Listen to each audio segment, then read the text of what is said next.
Hello? Mike Murphy, this is Ken Wilber. My God, what an event for me. Well, how are you What doing? an event. How are you? Well, I'm hanging in there, buddy. Good. You sound good. Yeah, working away. Well, just Workaholics Anonymous. I was just looking, you just saved me from going through the bylaws of Esalen Institute. We're redoing them, you know. Yes, I know. Oh my God, the language has evolved. This language is unbelievable. Wow. Anyway, we're really into it, you know, because we're rethinking Esalen from top to bottom. I mean, our staff structure at Esalen and the governance of the Institute. How's it all going? Well, it's very wholesome and good. We, the sins of the fathers are passed through to the fourth generation, cosmic karma. That's what lawyers are for. Oh, yeah. And, but anyway, it's been quite an exercise. At the same time, we're moving ahead with our capital campaign and with our long-term development plan. And the thing is getting interesting in many respects, but I have to, Ken, as always, keep, enough distance so that I can work on the things I really love, like getting to talk to you this morning. Well, and Future the Body, I mean, you're working on that. You've got, right. All the continuing stuff with metanormal, supernormal powers. Right. So where are you in the midst of that? What's an update? Well, I'm, Mitch Horowitz at Tarcher asked, proposed that I do this revision. Right. And, it's essentially a done deal. Do you have a timeline? Well, I don't know, but I mean, the longest I'd work on it is 2 years. Yeah. Because this will be the last big book I write, obviously. And well, I don't know if that's obvious. Well, the ebb tide, the part of me, I'm teaching this meditation class now, and God, I've fallen in love with it. And this has been going on for 7 months, and I so enjoy sharing this with people. And out of it, my own. I don't know. It's great, and just that. Well, Mike, remember, we're not given a certain number of years to live. We're given a certain number of orgasms, and given that you didn't really start your orgasmic life until quite late in the game, that's right. I think you've got at least 3 or 4 more decades to go. Now, so you can't rule out another big book down the line. Now, I understand that when the old men like you and me increasingly like to spend our time in the supra-mental domain. and so writing becomes an increasing chore. So you're medical. Well, you got to remember, I'm old enough to be your father. But I still can't read as fast as you write. But nevertheless, I do limp along here and get quite excited by these things you send me. And I've got it open here in front of me now. I've escaped from the bylaws. I've got your piece on the subtle energies, and, I do have some questions and suggestions. Let's do it. Okay. First of all, this whole conceptualization that you're doing with its body-mind all the way up and all the way down till you get to shunyata, Yep. That is, Ken, I think that is it's a very, very important move. And, it's implicit in these other systems, but not spelled out. And to me, it shows again why your system here, all quadrant, all lines, etc., is so useful. It just makes it crystal clear and clearer than any other scheme that's around. So I say fantastic. And I want to bring it forth in our conference on the empirical evidence for survival of bodily death. Right. So that's by way of a general comment. Secondly, have you ever taken a look at Portman's big 4-volume thing called Okimata? It was brought out in America by Quest, and it's in English they translated it Vehicles of Consciousness, the concept of Hylic pluralism from Aristotle, matter, hyla.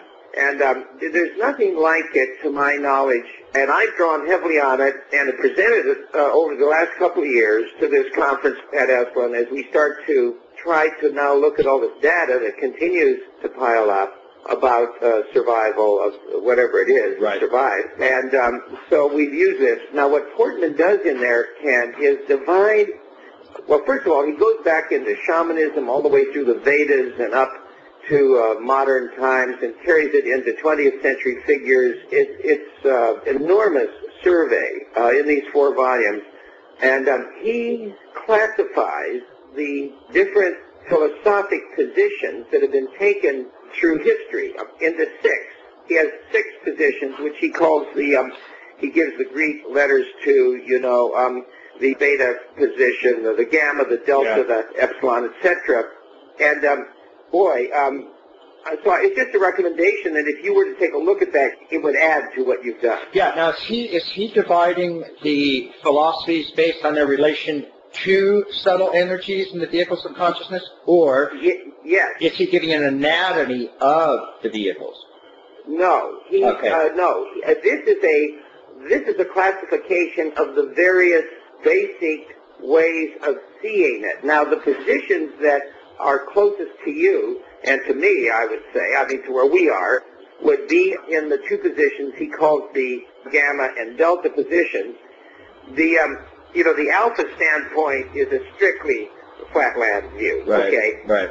The beta standpoint, which I wasn't aware of, people like Thomas Hobbes and others who believed there was a second form of matter, but they considered themselves strict materialists, and many Stoics were like that. Yeah.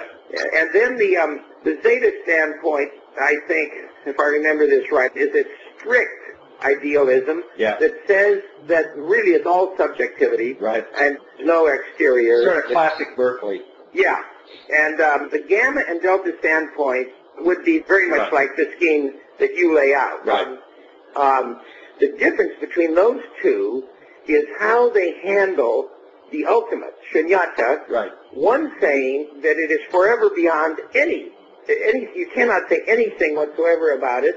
The other one says that the ultimate itself can be conceived to have, it can be said of the ultimate that it does possess a degree of materiality. Yeah. That would be the difference. But in any case, those 2 viewpoints are where virtually all the great mystics fall. When you look at them, it's interesting. Yeah, it doesn't surprise me. And most of the mystics actually, if I understand your gamma and delta summary correctly, most of the really great mystics agree with both of those. In other words, they all sort of postulate Nirguna Brahman, that is strictly without qualities, including that one. But they also have a version of Saguna Brahman, that's being consciousness bliss and has a degree of materiality to it. Right, but those 2, the gamma and delta, are where you and I operate. Right, and again, one of the things that I'm kind of doing with this whole volume 2 in the Cosmos trilogy, of which subtle energies is one of the chapters, but part of the whole approach with this is saying that given these sort of fundamental perspectives or indigenous perspectives that are available to all sentient beings, that there is a perspective in the cosmos from which each of the positions that he's outlining makes sense. So, and that's what's interesting, because the whole point about this is that, you want it obviously as integral and as comprehensive a view as you can take, but the position is that no sentient being is capable of 100% error. So if you stand at one position, at one level of consciousness, and look at one perspective, you'll see empiricism. And if you stand in another position, you'll see what Hobbes was talking about. If you stand in another position, you'll see what Berkeley was talking about, and so on. So that to me is what's kind of interesting about the whole summation of indigenous perspectives that are available. And obviously what we're trying to do is have a more inclusive one. It also includes gamma and delta positions. Yeah, well, once you laid this, if you were to follow Portman or acknowledge him or, do some summary, then you could use the all-quadrant, all-line thing to do just what you've just done here. In other words, to say, okay, each of these representatives and the thousands of representatives of these 6 positions are all, they don't have an adequate overview. Although the gamma-delta guys, well, they didn't either. They for the most part, they did not have the postmodern cultural contextualism, etc. That's the thing, and that's what we're, and so whatever integral today is will be one of the positions that's subsumed tomorrow. Yes, conceivably that's true. That's isn't it? I think there are some long resting places. I think that you do get to places where, okay, that essential job is done. And I think it may be the case, Ken, that where you've gotten with this is a resting place? Is a resting place for a long while, because, in other words, you're not going to get past these kinds of statements that you're making here, just as you're not going to get past Plotinus' statement ever that Tohen, the one, is not the number one. Yeah. In other words, the essential move you make in this all-quadrant, all-line. Understood. Aquil is kind of it's a good resting place, so it's a good plateau right now. Well, at the very least, it's that. But the essential point that to bring in these various ways of knowing and to see them as all complementary and necessary. Yeah, absolutely.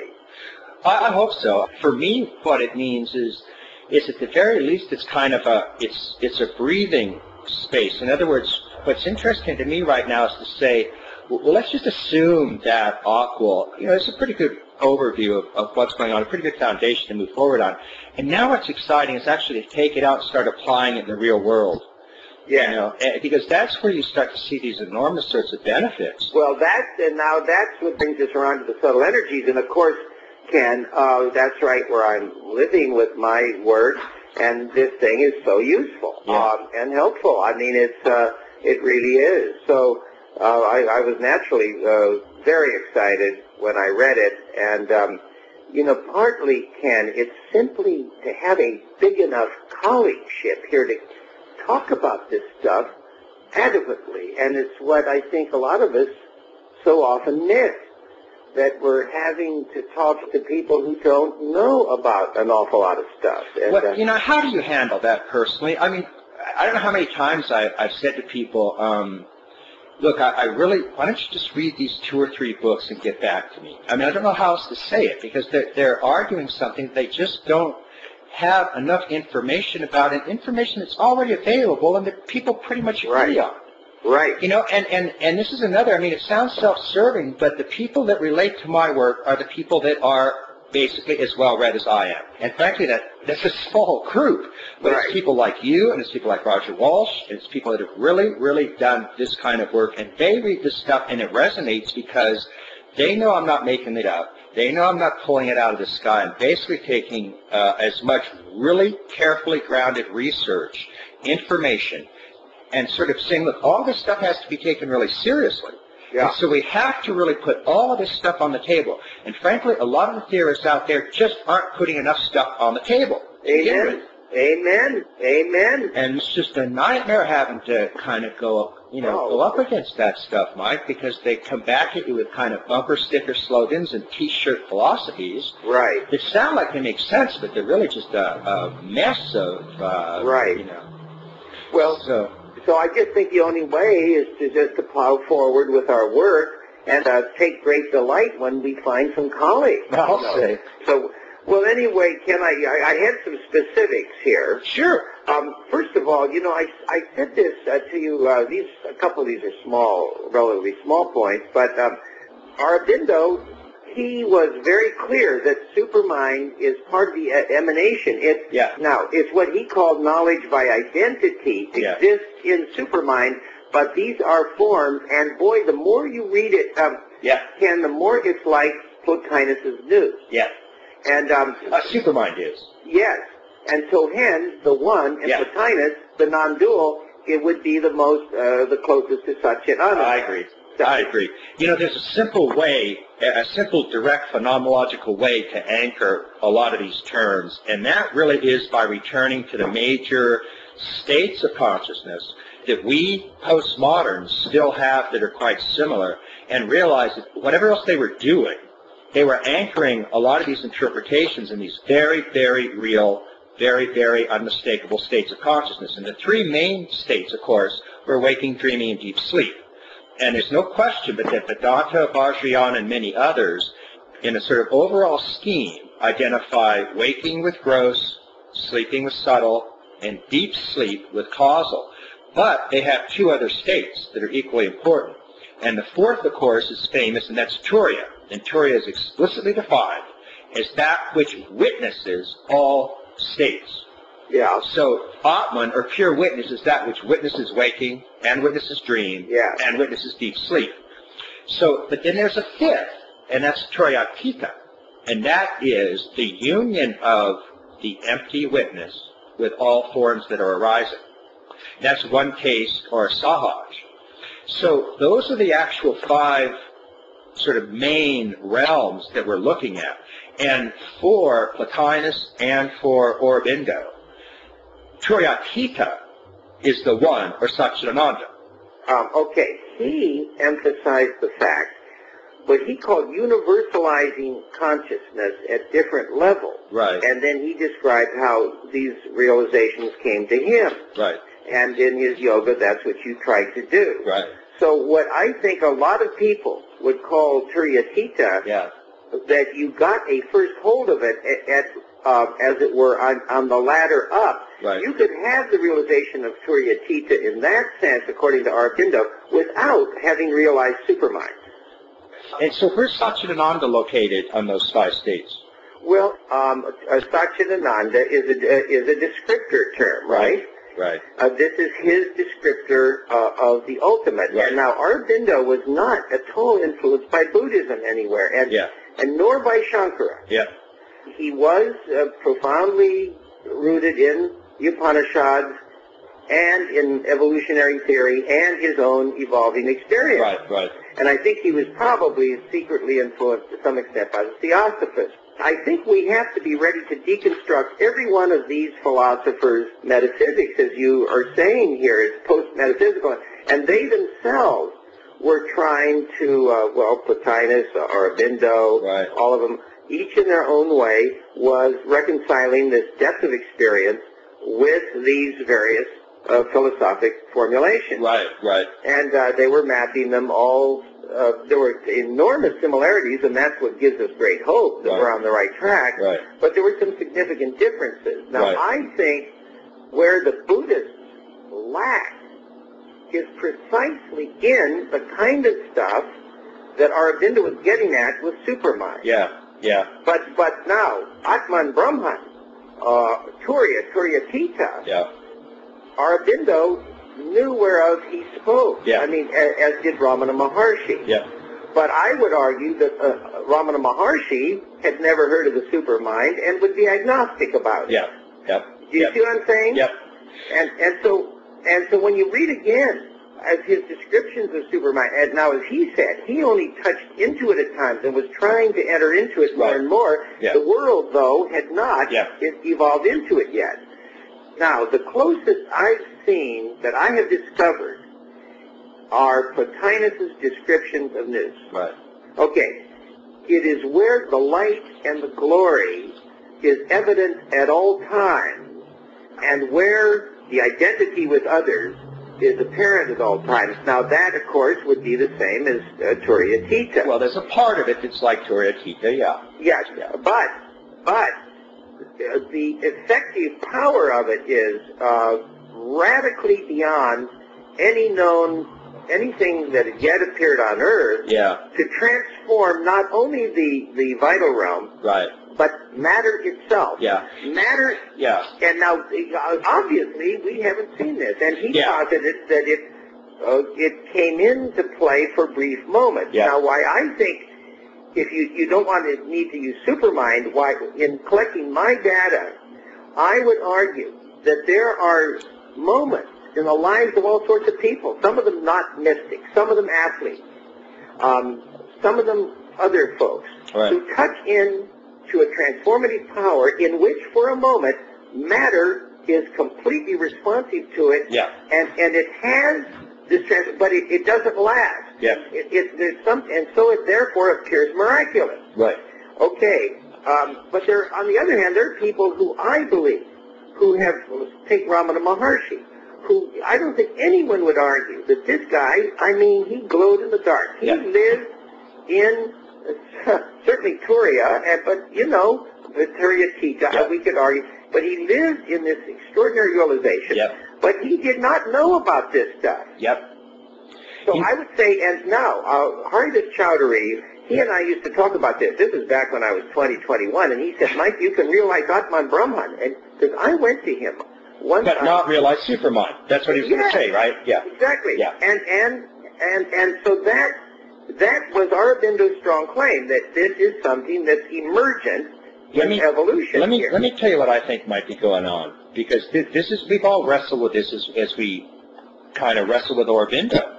Well, as we wrestle with any of these great forebearers, I mean, we're all, standing thankfully within their shadows. Well, and by the way, Ken, there's more to say about Supermind besides what I just said. Well, we'll come back to it, but let me just give you another way to start thinking about this. Okay. One of the things that is striking when you read, and it's also true in some other sages, particularly the later tantric sages, but certainly with Aurobindo, is just as you said, when you read some of his descriptions of Supermind, there are parts of it that are very similar to Turyatita, and there are parts of it that are different.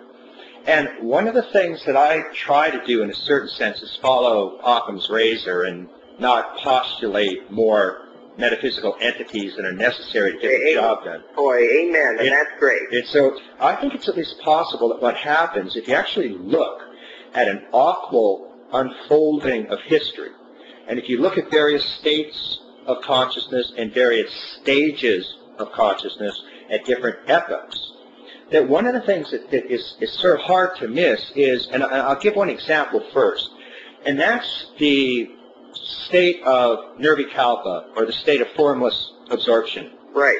That clearly has existed for... I mean, that's in the Upanishads. It's at least several thousand years old.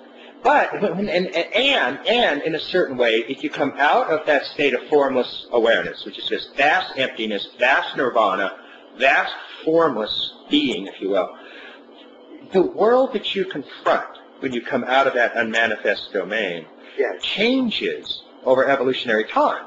Obviously. Yes. Now, so also you can have an experience, a generic experience of sahaj or non-dual, because you can have this experience of formlessness, and there are also cases, going back at least a couple thousand years, of people having experienced that emptiness, also experience a union of emptiness and form. Well, that's in the Upanishads too, I would argue strongly. So here's what I think tends to happen. Those states like that in part are tapping into the formless infinite emptiness that's always a component of ultimate being. That Turyatita, for example, is itself going to have different content on its form side as form itself evolves. Yes. And I think Supermind is a manifestation of Turyatita as the conventional realm itself gets more and more and more and more transparent. That's absolutely true. The whole universe, the world is evolving, and the world is implicitly divine, and the aspects of this divinity emerge over time in this meandering, hit-or-miss way. It's a supreme adventure. Right. In the human realm of consciousness, Turyatita emerges at some point in history. We can argue about when that point was.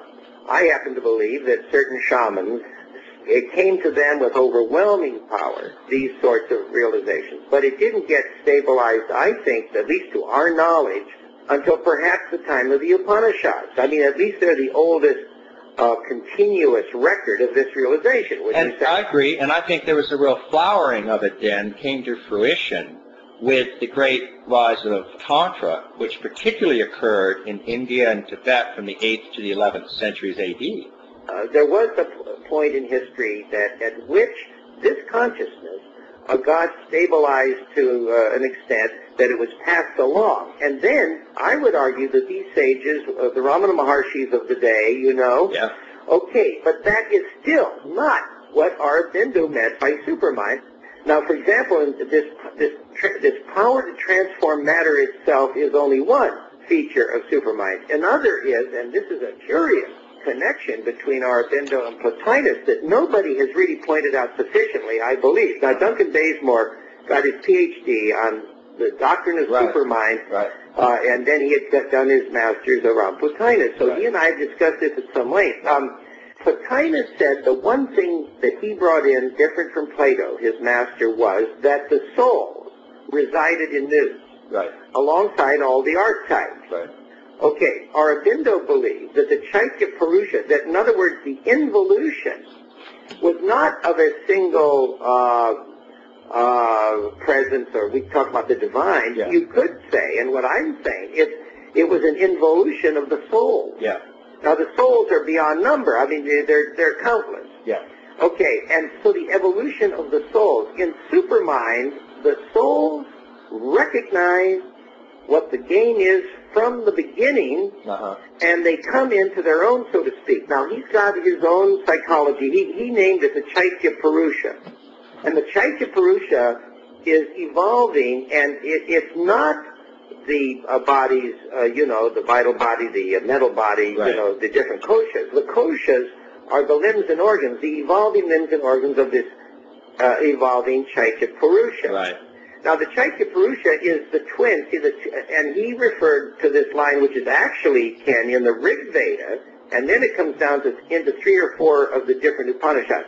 The two comrades, friends and comrades, 2 birds on the tree of the world. One eats the sweet fruit and one eats not. Right. He equated the one that eats not with Atman, which is Brahman, Yeah. and the one that eats the fruit is the evolving Chaitya Purusha. This is what Hillman would call the soul's code. This is the daimon at work in us. And this is what makes Ken Wilber, what makes Mike Murphy Mike Murphy. Got it. Now, in Supermind, this all lights up with a kind of, it's a threshold where it all becomes apparent. Now, a lot of the people who have realized Charya were Buddhists, Right. and had overly internalized the doctrine of anatta. Yep. And I've met them here, and I would say they have, there's some of them here in Marin County who have quite a bit of experience. And they say there is no soul, there's no reincarnation, and it's said with a dogmatic finality. I just, that's ridiculous. But see, that's not, they're not representing Shunyata well. And I mean just from the Buddhist point of view. The strict Madhyamaka view is that you cannot assert reincarnation, neither can you deny it. See, they're caught in a very bad interpretation of Madhyamaka, but frankly, that's what a lot of American Buddhists do. Well, Nagarjuna pretty well put the coup de grace of these people. I mean, he was Wittgenstein with meditation added. I mean, Nagarjuna, I think, was, so, yes, but all I'm saying is that Aurobindo has made a very powerful claim that I take seriously. Anyway, that's all I'm saying. I mean, I think all of that is, I agree with everything you're saying. I'm just suggesting that the Buddhists, for example, that have an experience of Turiya and Turiyatita, that doesn't exhaust those realms, just the fact that they have a particular experience of it. Absolutely not. But it exhausts their development for a while if they get too attached to their metaphysics. Correct. The interpretations themselves are a large part of what opens up or closes down. Amen, brother. The potentialities. Well, see, that's why, and again, I come back into the extreme usefulness of your scheme here, which is a great antidote, a vaccination against these foreclosures. Well, and here's the, well, thank you on that. But the little sort of extra thing I was saying in terms of getting a little bit of a grip on what Aurobindo might have been doing, and I think Aurobindo would sort of somewhat agree with this himself, because he was such a profound evolutionist, but that as evolution itself continues, yes, then in the gross material manifest conventional world itself, there's a certain increasing transparency even among the average citizen, if you will. Matter itself becomes lighter and lighter. I mean, we move it around much more faster, much more easily. We live in an electronic age where a large part of matter itself is kind of dematerializing. And as the whole material realm itself becomes increasingly more transparent, then in the past, experiences such as Turiya and Turiyatita could not penetrate much farther into the material realm, but today and in succeeding generations, similar types of experiences are much more resonant. The world has changed, and a true experience of Turiyatita today carries an embrace and a radiance into matter that it couldn't have even 400 or 500 years ago. Well, that, he may well have said that, and I mean, he would go along with that. He'd be sympathetic but to that.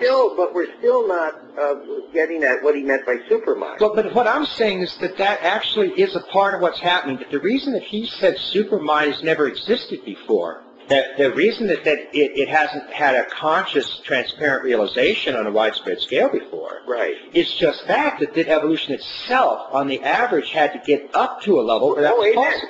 Oh, Ken, absolutely. And that's basically that. Absolutely. But all I'm saying here, no, that's absolutely true. All I'm trying to point out here is that it's important, I think, for us to see that this Turyatita, the non-dual, has stabilized itself in the wisdom traditions before the kind of thing he meant by supermind. Now, I agree. That's fine.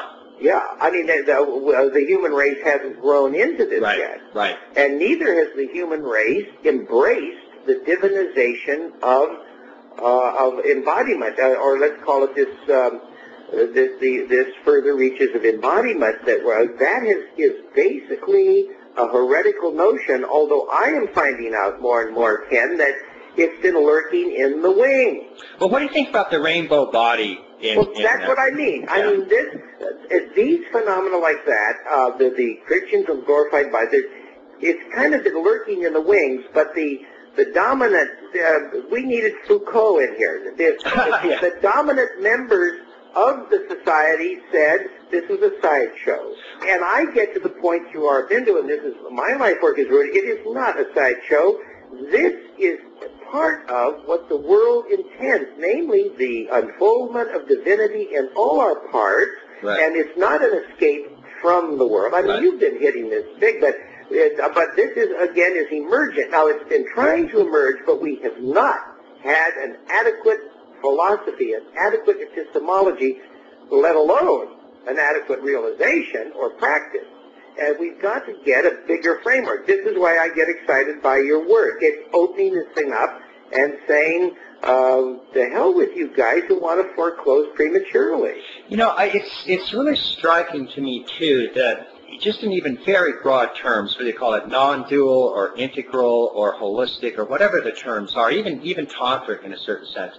And I'm continue to be struck by how strong both the merely ascending impulse is that's dominated really certainly a lot of mainstream spirituality both east and west since the axial age. Right. And then the counterblast, so to speak, which is a merely descended, merely materialistic worldview. So you have the mere ascenders, the ones who, want to get into nirvana and shun samsara because flesh and world and sex is all sinful, etc., etc. And that ascending ideal, as you know, you can find it in everything from Patanjali's Yoga Sutras to the sort of dominant ascending goal of the church in the West for at least 1,400 years.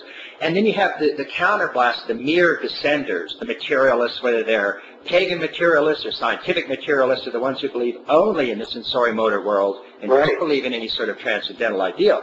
And then the third, which even vaguely attempted to get the two of those together, any sort of non-dual impulse, whether it's Turyatita or Tantric or the glorified flesh in Christianity or a rainbow body in Tibet and so on, those have always been the extreme minority movements within a lot of these things. And so that to me is what's so interesting is the huge impact those other fragmented ascenders and descenders have had.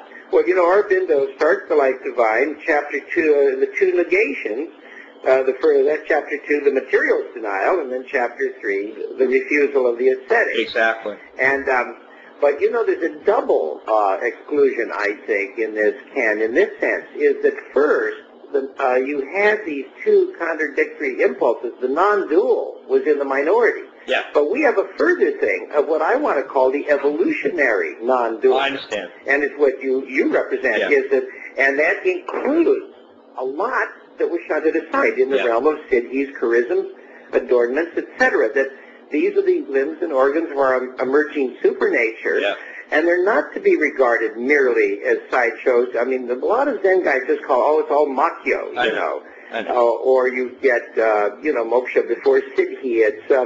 It's a pretty ruthless exclusion there, and what we need is this integral view that says, look, folks, this is, these things are here for a reason. This is, God is waking up. You know, I'm moving forward in the research and my thought, but before I commit to torture, to do the revision, I'm going to get the thing up, you know, on a disc and just start in and see, Ken, if I really have the stamina to do this big job. Right. But I'm going to do a little of it without signing a contract or without any kind of advance, because I don't want to nail myself down until I see that I really have the stamina to do it. I can't tell you how strong the ebb tide is in me to just be, you know. I've got so damn many projects. Esalen's really in the middle of this big reformation. It's very promising, but difficult, etc. So that's where I stand. But I must say, Ken, every day I am pursuing the various leads. So it's very alive. I mean, the whole thing is very alive, and that's what I hope we might talk a bit about today. For example, I would like to present this catalog of Siddhis, Catholic charisms, shamanics and all, to show these striking cross-cultural correspondence between the supernormal powers that emerge in transformative practice.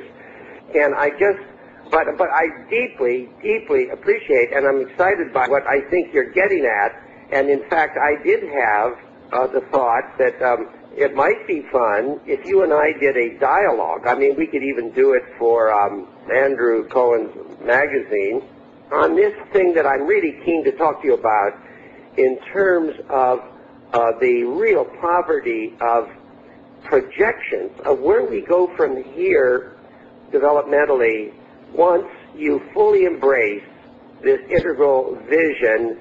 And I've done a little preliminary inventory of what's out there in the world, and it's interesting how little is there. Yeah. It's kind of stunning. And so I've had that thought. But listen, my first response is, gee, I'd love to do something with you at the very least to kind of, you know, keep discussing this material and flesh it out. And all right. Well, what was out there, incidentally, when you surveyed the field? What did you actually see? Okay, now here, first of all, as a preface to this, you know, every one of my books has been kind of centered in the theme, the nature of evolution after Enlightenment. Now, Right. let's just frame it that way. Right. And I was oriented to that, of course, by Aurobindo originally. Right. So in Golf in the Kingdom, you know, I didn't publish a book till I was 40, you know. Yep. In there, you know, you've got Shivas Irons going into this ecstatic trance and then saying, but the real thing is the trip down. There's the trip up and the trip down and the etc. And then I took it on more explicitly in Jacob Atabet, and the word in there, you know, the one is our base camp for all further adventure. And the character Darwin Fall actually had got a book underway, which was essentially an outline for the future of the body. Right. But it was another 15 years before I wrote it. But in any case, that's where I've come from conceptually. But I've really not, Ken, taken seriously the fact about this poverty of visions about this. Now, here's my little inventory, and I could be wrong, but okay, you start with the German idealists. You and I have said of God, forever, and you've got it all over the place in writing. They did not have what we would call an integral transformative practice. In fact, I mean, their practice was intellectual inquiry. Right. And so you get no projection of where human nature might go. In fact, when Hegel projects any future toward the end of his life, he made a lot of statements that the German state represented the Geist in the third age of the Spirit. Well, that was what we would call a very bad call, you see. So now we get to Bergson, and he did say that the mystics were the vanguard of evolution. He saw intuition forming. He definitely was on the right track, but there's, again, no real practice, no a vision of a higher psychology or anything like that. Yeah, Bergson also has a pretty bad pre-trans fallacy going. He, like so many greats, he understood that higher, deeper realities are in some sense non-rational, but he confuses pre-rational sort of sensations and vital functions with trans-rational intuition a lot. Yeah. And was actually been criticized by some of the, well, even Friedrich Schoen criticized him for that. But the evolutionary impulse is certainly right on the money. Right. But it's pretty slim pickings. Right.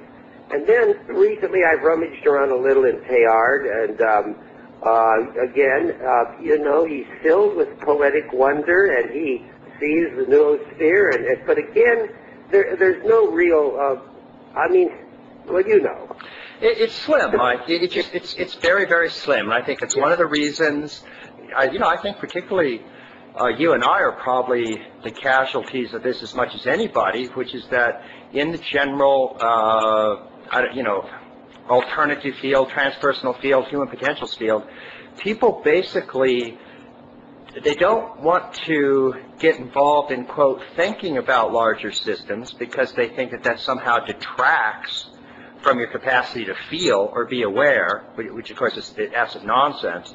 But and on the other hand, though, when you actually get into it, it requires a bit of work. You have to have a really developed cognitive capacity, and I maintain you have to have a very, very deeply developed emotional capacity, or you can't feel the importance of these notions. Yeah. And so it's much easier. You know, people will look at something like Future of the Body, or they'll look at something like SES, and they'll go, wow, great, unbelievable, nifty, and then they go on about teaching Gestalt therapy or, you know, whatever, yeah. or go on about doing Vipassana, and it just doesn't really change their practice very much. It's very hard to do. Well, you know, Ken, that's another subject here, too. For example, I started this meditation group. It's been going 7 months now, and I must say, it is, God, it's wonderful, and they love it, and I love it. And now they want me to supplement it with a theory group, because I get into the real nitty-gritty of meditation, sharing my perspectives and what I know, and somehow there's a presence in this group. I tell you, I believe it. And the drive in that group to meditate is so deep. I tell you, I've never led a class over time. I've done, you know, our ITP groups, but meditation was just an element. This is totally meditation. Right. As soon as you start doing meditation, I want to argue the graces start to be given immediately, and there are physical graces. That is the various good physical changes that start to happen.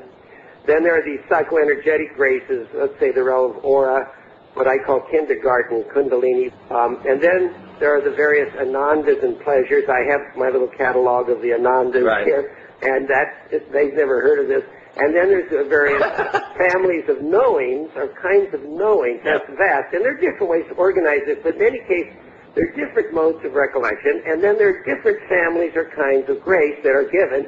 And then finally, I try to bring in is our interpretive scheme and what Dick Baker calls wisdom sayings, that is crystallizing statements. Now, this is what the Upanishads are full of, that open up. It's kind of like tapping a saturated solution and then boing, the crystals come. But you've got to set it up so that they work, and you do that through practice. Anyway, in doing all this, I'm struck, Ken, it's kind of forced me to change my mind about people's openness and capacity to understand what you and I might call the big vision, the integral vision. Very much. I think maybe I'm being too hopeful. Maybe I'm going to find out. I'll keep checking in with you, but I'm surprised how they light up around these ideas. They've all been practicing somewhere from anywhere from 2 to 40 years. So anyway, I think there's a rich frontier in right now in this interface between the kind of larger theory building that we're involved in, and Well, I'll tell you where I think this. First of all, I agree with everything you're saying, and second of all, I myself have had, really in the past 2 or 3 years, a very profound change in my own view about the nature of, let's call them mental schemes or cognitive maps or just sort of interpretive frameworks. And it might seem odd that I would have the type of opinion I had, which previously my opinion was that these were just sort of interpretive schemes. They were incredibly useful. Obviously, I've spent a great deal of my life on them. But I sort of downplayed them in the face of transmental, spiritual, contemplative work. So that somebody could, for example, go through a truly deeply contemplative orientation, get into deep states of consciousness, such as nirvikalpa, jnana samadhi, eventually into sahaj or bhava samadhi, and so on. And that these interpretive maps are all very, very important, but they weren't really crucial in any sort of depth of understanding or expression of understanding. I've come to believe it's almost the opposite, and for many, many, many reasons. And it also ties in with an increasing understanding of what we can, in a very simplistic way, call stages of consciousness and states of consciousness. And for a long time, I'd had the understanding that people, within certain limits, could get into all sorts of different altered states of consciousness, but they would interpret those states according to whatever stages of development or evolution that they had present. And I think that's still very, very valid. I just think it's even more valid. I'll just give you a couple random examples. I know many, many highly developed meditators. They can get into meditative states very quickly and profoundly. They can get into savikalpa samadhi. They can get into nirvikalpa samadhi. To some extent even in sahaj or open eyes, non-dual states of awareness. But their center of gravity, and excuse me, I'll just use spiral dynamics as one example of the stages, but their center of gravity is orange or green, and they come out if it's green, and they interpret these profound Buddhist states in a flatland, postmodernist, pluridimensional, relativistic way. Yeah. That is just really a travesty in certain senses, but doesn't mean that their states aren't authentic. It's that the interpretations and the stages that they're interpreting them at are less than are possible. See, let me just give a few more quick examples and then see how they all hit you so you can kind of get the gestalt of this. And I've also had people that have a really deep kind of enlightened awareness or realization, and they'll go through something like SES or brief history, and they'll really kind of walk through what quadrants mean and levels and lines and so on. And by their own account, even though simply reading something like that could not really produce a profound realization, by going through it, it actually deepened and clarified their own realization. They realized that they were interpreting some of these trans or supplemental states in an incredibly less than accurate or adequate or integral fashion, and it was crippling their own realization. And that's what I'm finding with so many people, spiritual teachers that sit down and go through this. Their own realization, by their account, becomes deepened. So I've started to give a whole lot of weight to the type of stuff I was doing that I didn't used to give a whole lot of weight to. Yeah. I think the interpretive schemes now, if you've got a shitty interpretive scheme, you've got a shitty enlightenment. Well, I totally agree with this. I totally agree. Now, I bring this up to my meditation group, all the time about what does this mean for integral practice. Yeah. If you're going to go back now and take this experience as the one and only. And particularly if you disregard these incredible flowerings. I tell you, this group tells me the damnedest things I never heard of before, Ken. And I'm discovering, learning from them. Yeah. Baker says it's the same with him. So anyway, the interpretive scheme, yes, this is saying amen, brother. There's a kind of a simplistic scheme that I tend to use, and you've heard this before, but I think it really is helpful, and I'll mention it because it might be something that you would find useful with your meditation class. When we talk about evolution after enlightenment, a lot of people get a little bit confused because they have this whole notion, of course, that you get to enlightenment and they haven't thought beyond that. It's sort of like you get to enlightenment, everything goes up in light, and that's it, and everything disappears. So there can't be anything after enlightenment. But traditionally, the enlightenment state just really meant nirvikalpa. It meant nirvana. It meant that there was the manifest realm of samsara, and that's sin, separation, alienation, duality, and dukkha. period. Right. And you want to get out of that, and you want to get into nirvana, which is unmanifest, nirode, cessation, formless. That's it. And once you get into that and stay there, that's enlightenment.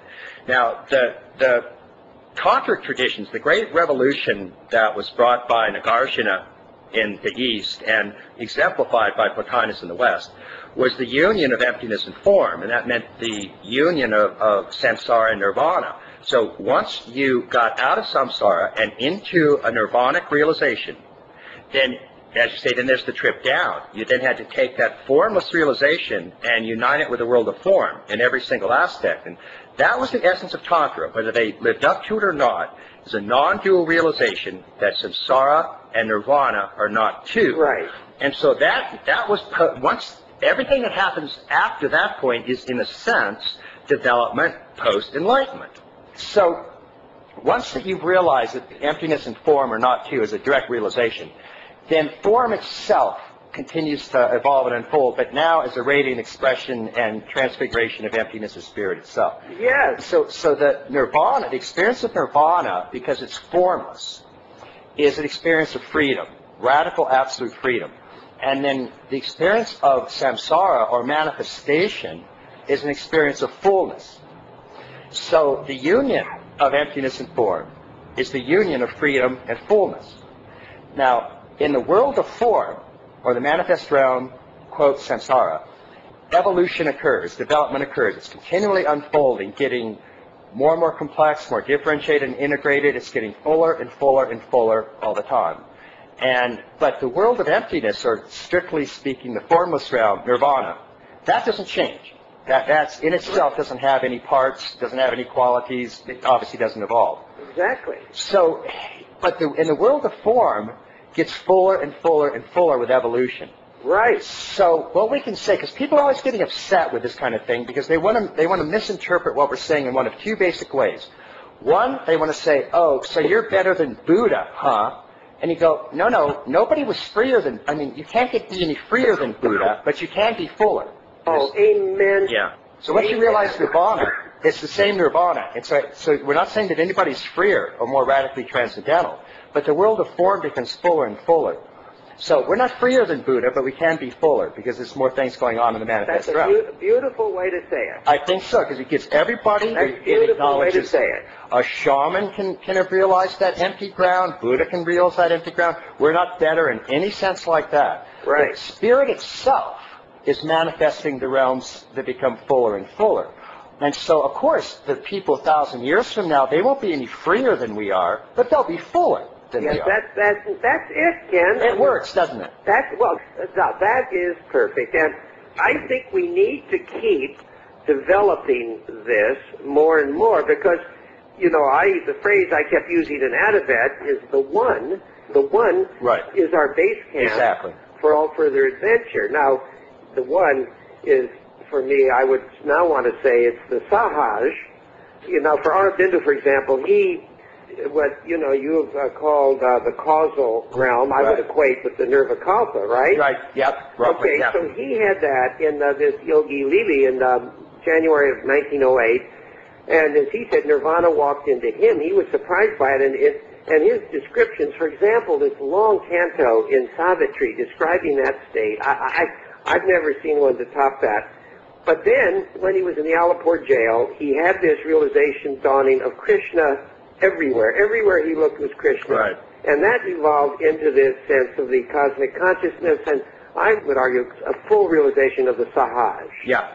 But then, after that, he started to have his realizations of these further unfoldments in the Sahaj, and that is why it's in the Triple Transformation chapter. And that's Supermind.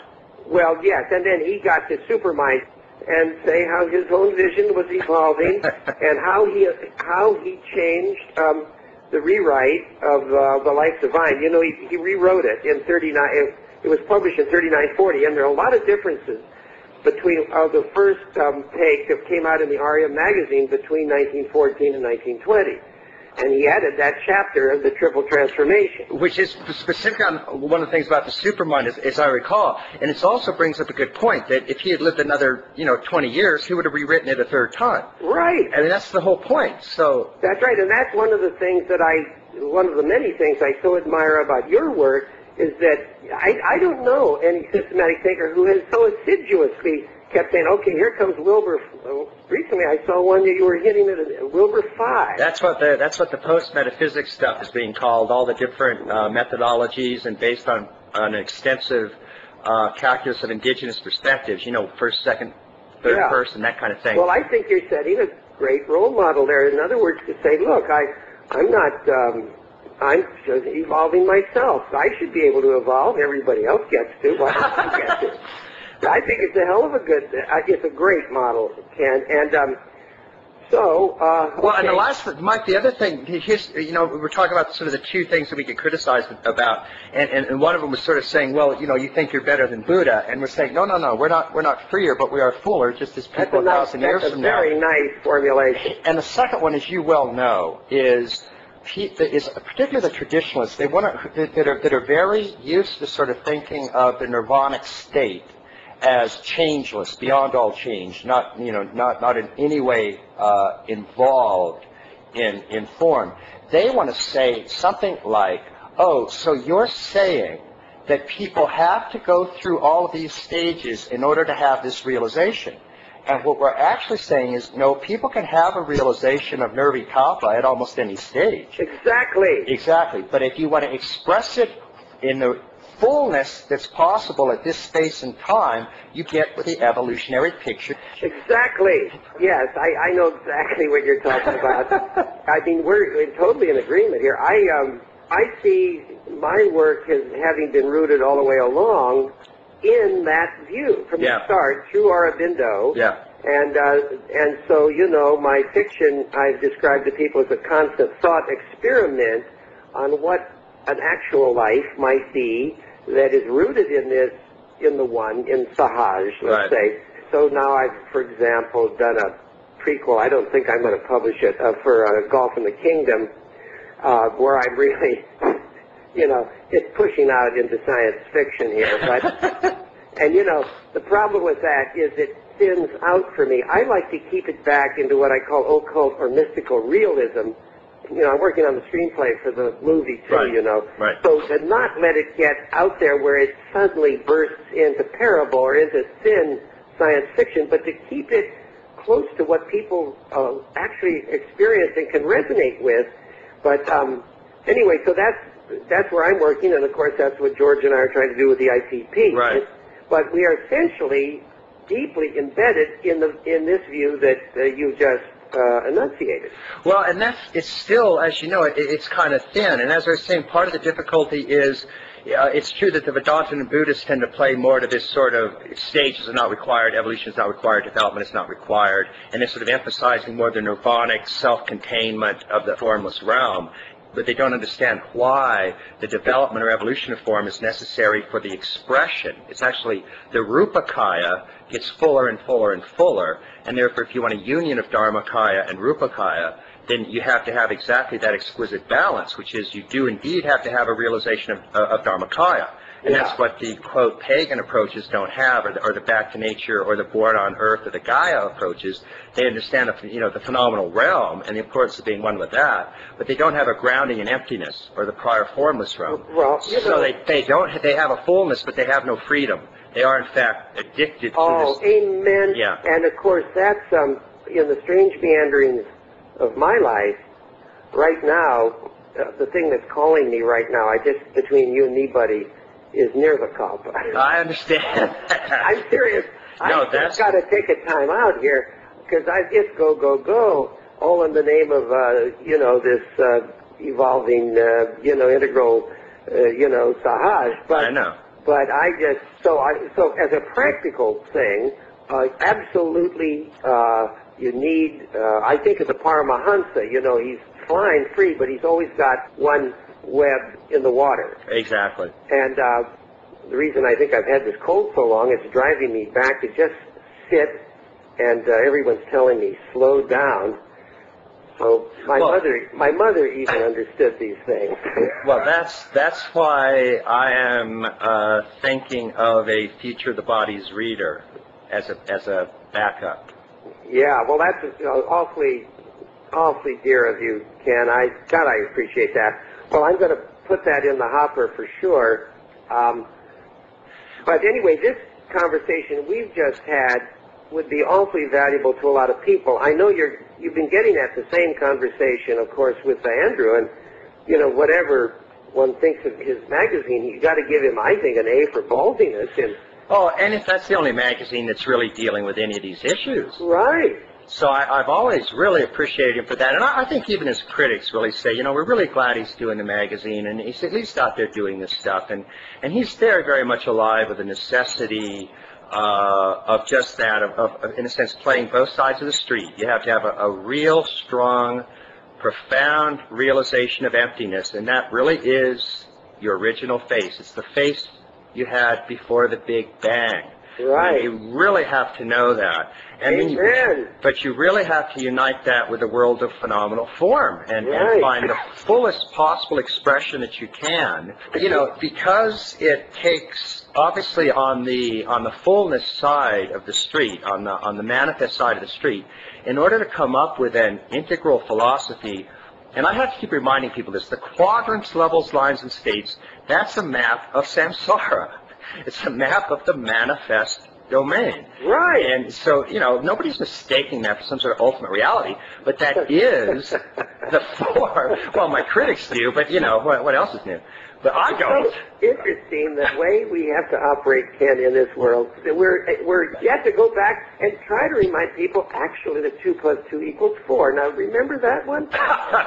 You just have to keep going back to map is not the territory. Exactly. I mean, this is a tool here, folks. But it does require, because the world gets fuller and fuller, and our knowledge of it gets fuller, then maps of the manifest world get more complicated, and at that point, you tend to lose a lot of people that think you're somehow getting too abstract, you're making it up or something, which is farthest from the truth. Yeah. And one of the things that caught my attention, though, and that I think is increasingly important, and I think you'll agree with this entirely, is that the great thing that's happened over the last 30 years with the human potential movement is that everybody has kind of pioneered a specific and useful but partial practice or approach to different states or stages or levels or lines or experiences and so on.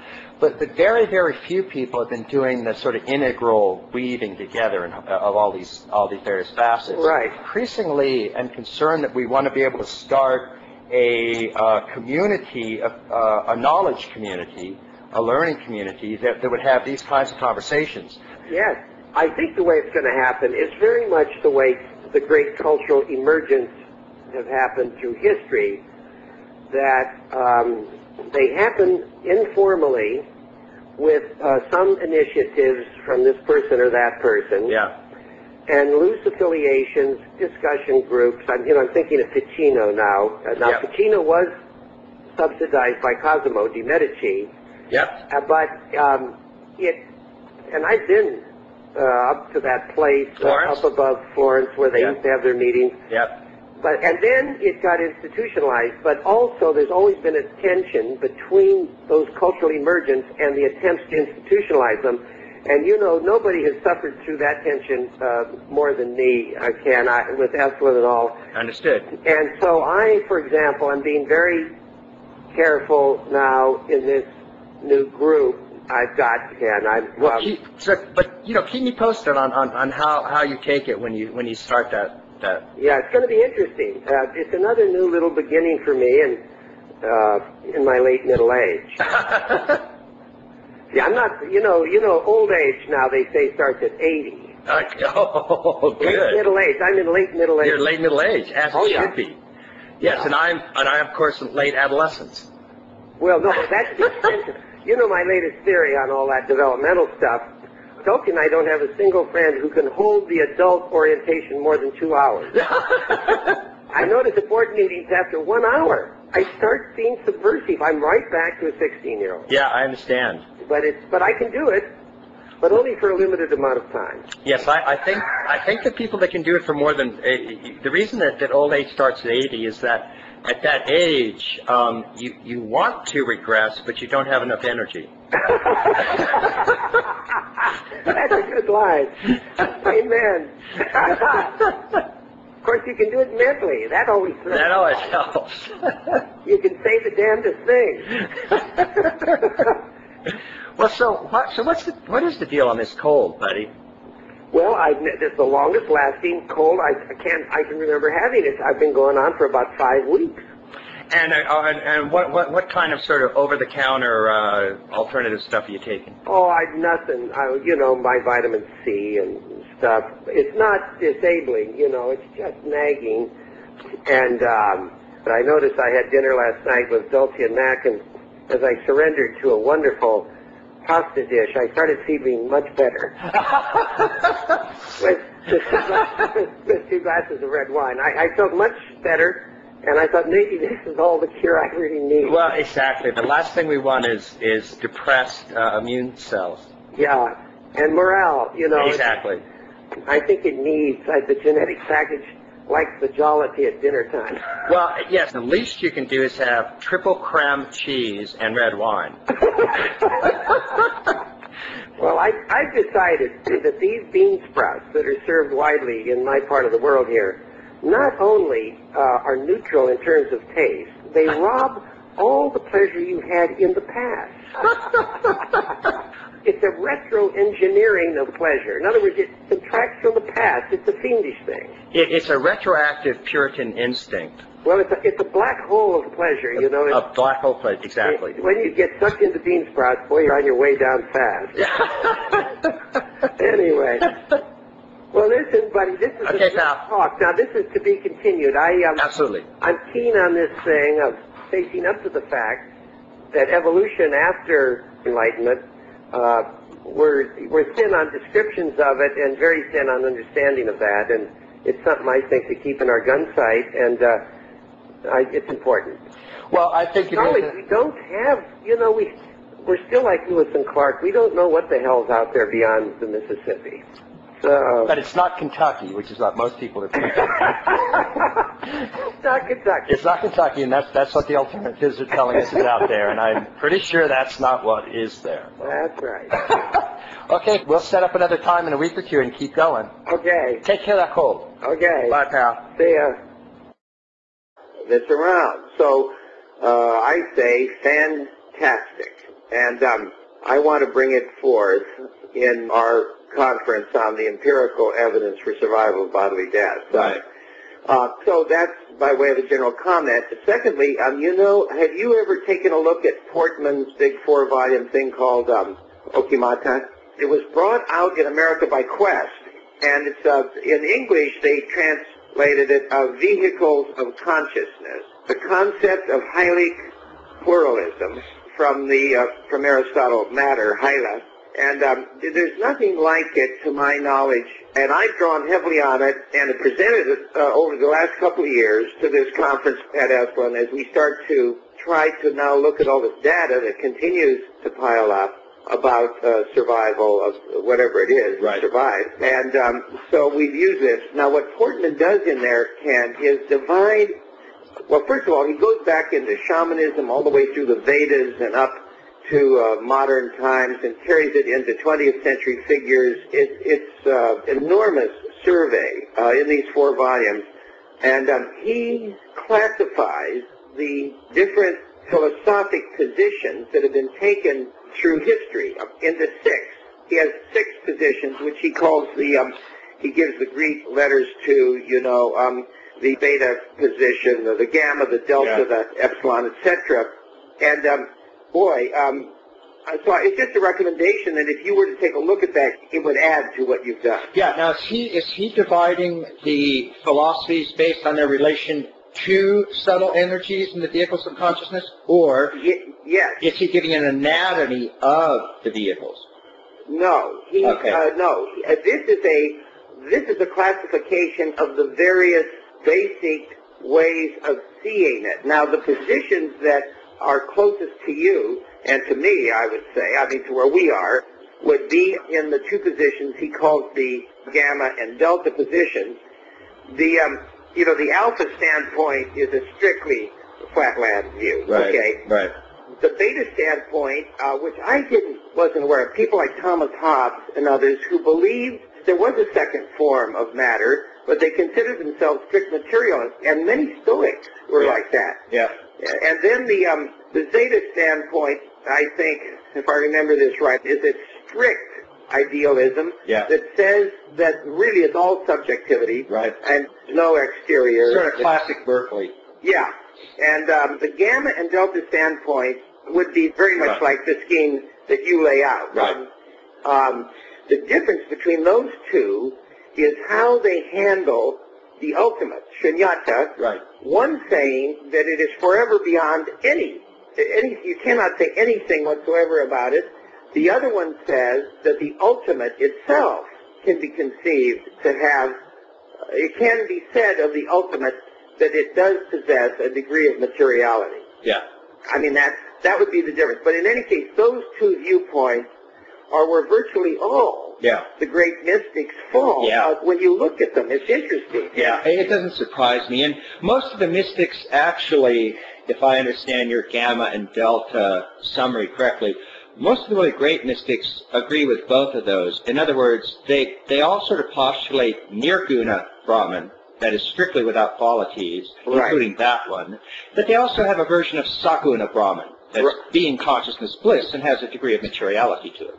Right, but those two, the gamma and delta, are where you and I operate. Right, and again, one of the things that I'm kind of doing with this whole volume 2 well, the ebb tide, the part of me, I'm teaching this meditation class now, and God, I've fallen in love with it, and this has been going on for 7 months, and I so enjoy sharing this with people, and out of it, my own, I don't know, it's great, and just Well, Mike, remember, we're not given a certain number of years to live. We're given a certain number of orgasms. And given that you didn't really start your orgasmic life until quite late in the game, that's right. I figure you've got at least 3 or 4 more decades to go. Now, so you can't rule out another big hook down the line. Now, I understand that when the old men like you and me increasingly like to spend our time in the supra-mental domain. and so writing becomes an increasing chore. So you're medical. You got to remember, I'm old enough to be your father. But I still can't read as fast as you write. But nevertheless, I do limp along here and get quite excited by these things you send me. And I've got it open here in front of me now. I've escaped from the bylaws.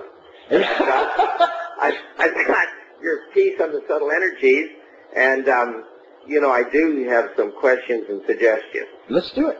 Okay.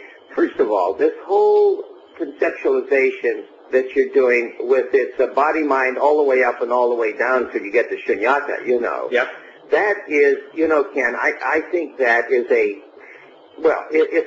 it's a very, very important move. And, it's implicit in these other systems, but not spelled out. And to me, it shows again why your system here, all quadrant, all lines, etc., is so useful. It just makes it crystal clear and clearer than any other scheme. Hello? Mike Murphy, this is Ken Wilber. My God, what an event for me. Well, how are you What doing? an event. How are you? Well, I'm hanging in there, buddy. Good. You sound good. Yeah, working away. Well, just Workaholics Anonymous. I was just looking, you just saved me from going through the bylaws of Esalen Institute. We're redoing them, Yes, I know. Oh my God, the language has evolved. This language is unbelievable. Wow. Anyway, we're really into it, because we're rethinking Esalen from top to bottom. I mean, our staff structure at Esalen and the governance of the Institute. How's it all going? Well, it's very wholesome and good. We, the sins of the fathers are passed through to the fourth generation, cosmic karma. That's what lawyers are for. Oh, yeah. And but anyway, it's been quite an exercise.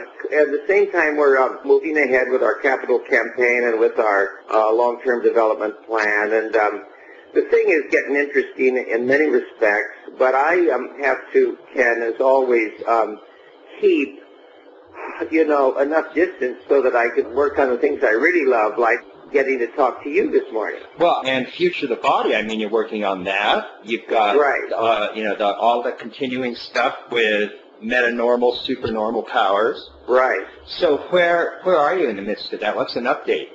Well, I'm, Mitch Horowitz at Tarcher has proposed that I do this revision. Right. And, it's essentially a done deal. Do you have a timeline?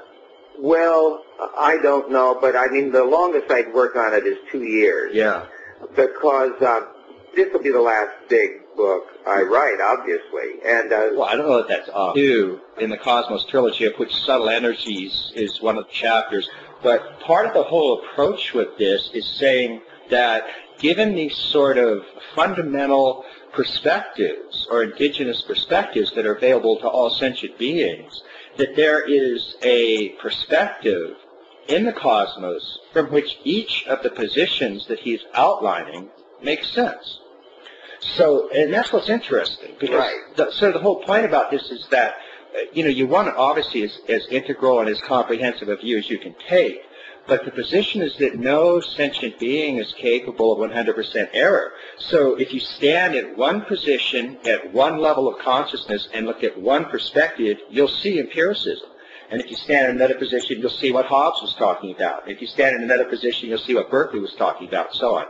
So that to me is what's kind of interesting about the whole summation of indigenous perspectives that are available. And obviously what we're trying to do is have a more inclusive one. It also includes gamma and delta positions. Yeah, well, once you laid this, if you were to follow Portman or acknowledge him or, do some summary, then you could use the all-quadrant, all-line thing to do just what you've just done here. Yeah. In other words, to say, okay, each of these representatives and the thousands of representatives of these 6 positions are all, they don't have an adequate overview. Although the gamma delta guys, well, they didn't either. They for the most part, they did not have the postmodern cultural contextualism, etc. That's the thing, and that's what we're, and so whatever integral today is will be one of the positions that's subsumed tomorrow. Yes, conceivably that's true. I think there are some long resting